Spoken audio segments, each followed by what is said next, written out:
set piece bola mati. Ini memang miskomunikasi. Zaniolo, Miki dan juga Vina masuk. Ini sangat.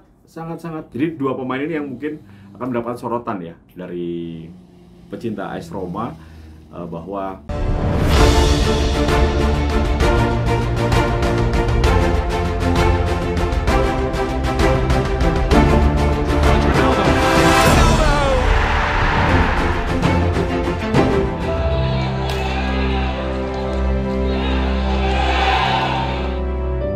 kembali di video terbaru dari TS10 TV. Kali ini gue akan membahas mengenai review pertandingan di babak 16 besar dari Coppa Italia yang baru berlangsung atau berakhir semalam, di mana Roma mampu mengalahkan Lecce dengan skor 3-1.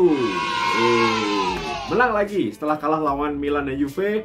Dua kali kekalahan beruntun, Roma menang dua kali beruntun. Mengalahkan Cagliari di Serie A, mengalahkan Lecce di Coppa Italia, dan akan masuk ke semifinal dinantikan oleh tim terkuat Liga Italia saat ini, yaitu Internazionale. Nggak takut ya.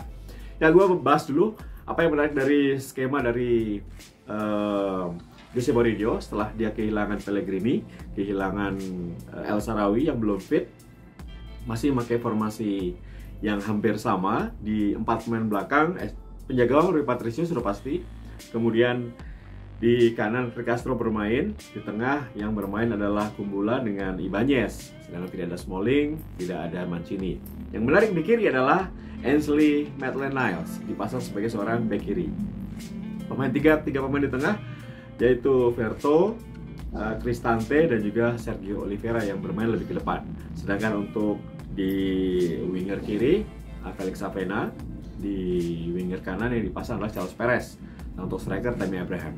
Nah, ini menarik ya, sepertinya memang Roma cukup serius. Kalau orang-orang mungkin tim-tim lain tidak terlalu serius dengan Coppa Italia karena memang mereka melihat bahwa Coppa ini adalah pilihan ketiga. Pilihan pertama tentunya Serie A, pilihan keduanya Liga Champions, atau dibalik. Yang pertama Liga Champions atau Liga Eropa, keduanya Serie A. Sedangkan Coppa Italia ini pilihan ketiga. Tapi untuk Roma dengan skuad saat ini, dengan keadaan seperti ini, tentunya Coppa Italia menjadi salah satu incaran selain tentunya Europe Conference League ya. Kalau Serie A lupakan, karena untuk menjadi juara Serie A sangat berat dan kemungkinan kecil sekali. Menurut gue 4 besar adalah realistis. Jadi melihat menghadapi Lecce ini menarik sekali. Maitland-Niles di kiri, Castro tetap jadi pilihan utama ya. Ini anak kesayangan Mourinho. Justru mencoba memasang 3 pemain tengah bersamaan, yaitu Verto, Cristante dengan Oliveira. Ini tipenya hampir sama, tapi kalau melihat dari cara bermain di babak pertama, memang Sergio Oliveira lebih sebagai seorang pengatur serangan. Jadi dia yang banyak memegang bola, sedangkan Verto dengan Cristante pemain holding midfielder. Yang terjadi adalah apa? Set piece bola mati. Ini memang miskomunikasi. Kita sadar betul bahwa di belakang adalah Ibanez dengan Kumbula yang jarang dipasang bersama. Ini ada kekosongan sehingga gol diciptakan oleh Calabresi dengan heading tidak terkawal. Sempat wasit mengatakan VAR apakah offside atau tidak, ternyata tidak offside karena memang dia muncul dari belakang dan melakukan heading masuk. 1-0 untuk Lecce di menit 14. Banyak yang kalut, banyak yang waduh Roma kalah nih, inkonsisten nih. Tapi bermain di hadapan publik sendiri yang lumayan penuh dan juga Fredkins bersaudara hadir, penampilan Roma cukup bagus dalam arti ketika tertinggal mereka langsung merubah cara bermain, lebih menyerang, lebih atraktif, dan terbukti satu sebelum mati lagi dilakukan oleh satu sebelum mati tendangan sudut atau sepak pojok, kemudian mengenai Abraham, bola di depan kotak penalti diteruskan oleh Kumbula. Ini gol yang sangat bagus, penampilan sangat baik dari Maras Kumbula, diberikan kesempatan di Coppa Italia. Kemudian setelah itu halftime. Nah, halftime ini ada yang tidak jalan. Kalau memang di babak pertama itu gue udah melihat Verto tidak jalan. Carlos Perez juga bingung mainnya karena main dengan cepat seperti Mourinho, dirinya tidak nyaman. Dia lebih nyaman bermain kaki-kaki tiki-taka ala La Masia. Memang dia salah satu lulusan terbaik La Masia, hanya saja tidak berkembang di Roma saat ini. Kemudian Maitland-Niles juga tidak terlalu banyak, lebih banyak bertahan ya, karena memang dia posisinya bukan di kiri sebetulnya. Dia tuh bermain, Maitland-Niles itu sebagai fullback kanan, winger kanan, atau sebagai seorang central midfielder asli, posisi aslinya tidak berkembang. Nah, ini ternyata memang tepat sekali di awal babak kedua ada pergantian 3 pemain sekaligus. Jadi Vina dimasukkan menggantikan Maitland Niles, kemudian di tengah itu Mkhitaryan masuk menggantikan Carlos Perez, Verto keluar dimasukkan Zaniolo. Jadi ada Zaniolo, Miki dan juga Vina masuk. Ini sangat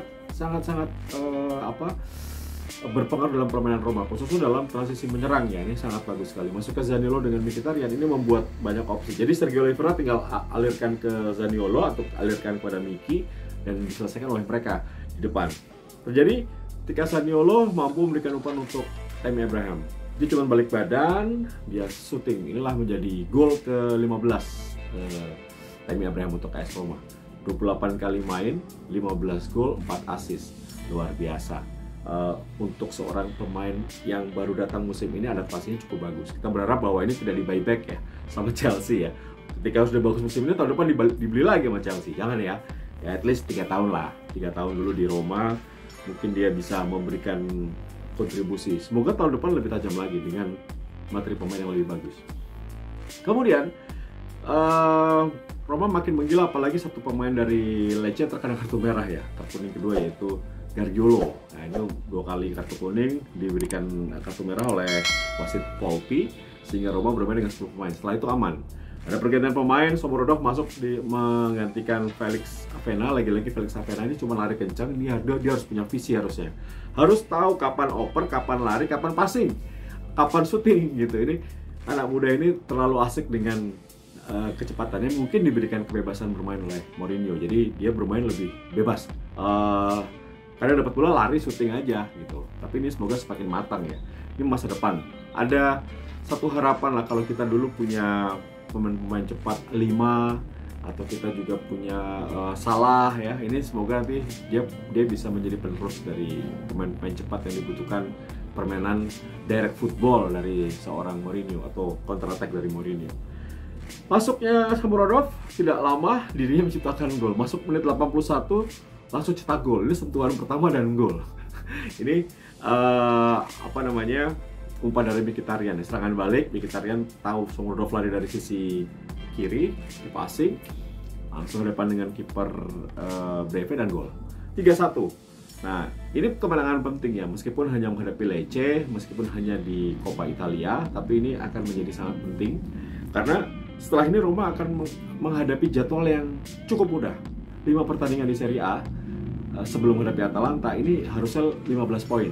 Kalau melihat menghadapi Empoli, Genoa, Sassuolo, Hellas Verona, sama Spezia. Di atas kertas 5 kemenangan harus diraih.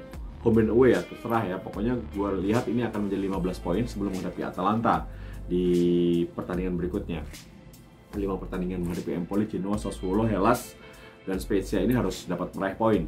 Jadi akan bersaing di zona Eropa. Nah, jadi kita lihat aja siapakah yang akan kepleset. Napoli, Atalanta, Juve, atau AC Milan kepleset. Itu bisa dimanfaatkan oleh Roma. Soal Roma menang terus gitu. Dan ini dengan masuknya Sergio Oliveira, khususnya Sergio Oliveira ya. Ini gue melihat bahwa ini menjadi penyeimbang di tengah. Jadi satu hal yang sulit didapatkan, gelandang pekerja keras, gelandang pengalaman, gelandang bisa pegang bola, punya kepemimpinan ada di seorang Sergio Oliveira. Jadi ini akan membantu sekali tugas dari kapten Sebastian Lorenzo Pellegrini, membantu juga bagi Verto dan juga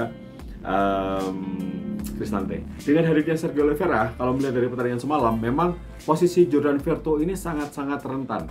Bisa di bangku cadangkan, bisa dijual nantinya, ini akan berat karena memang posisinya kalau sudah main semua, Spinazzola pasti di kiri, di tengah Mancini dengan Smalling, di kanannya adalah Rickastrop.